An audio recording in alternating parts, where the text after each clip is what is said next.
বাংলাদেশের ধানসিঁড়ি। বাংলাদেশ বলতে প্রথমেই একটা কথা মনে আসে, আমার সোনার বাংলা, আমি তোমায় ভালোবাসি।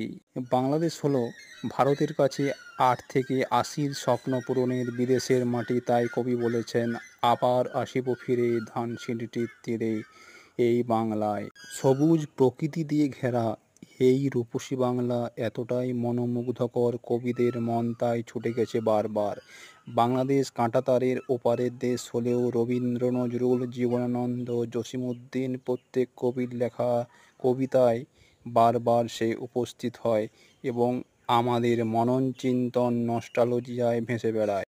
ধান, নদী, খাল, এই তিনে বরিশাল। বরিশাল হলো বাংলাদেশের একটি অন্যতম জেলা। প্রবাদ অনুসারে বাংলাদেশের বরিশালে জলের মতো অসংখ্য খাল, বিল, নদী ছড়িয়ে রয়েছে।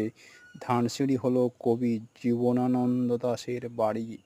রূপসী বাংলার এই কবির স্মৃতি বিজড়িত বরিশাল ও জন্মস্থান হলো ধানসিঁড়িটির তীরে। কেবল ধানসিঁড়ি নয়, ধলেশ্বরী, কীর্তনখোলা, পায়রা, সন্ধ্যা নামের অপরূপ সব নদী দিয়ে ঘিরে আছে এই বরিশাল। কবিতায় মৃত্যুর পরেও ফিরে আসার কামনা করে বলেছেন, আবার আসিব ফিরে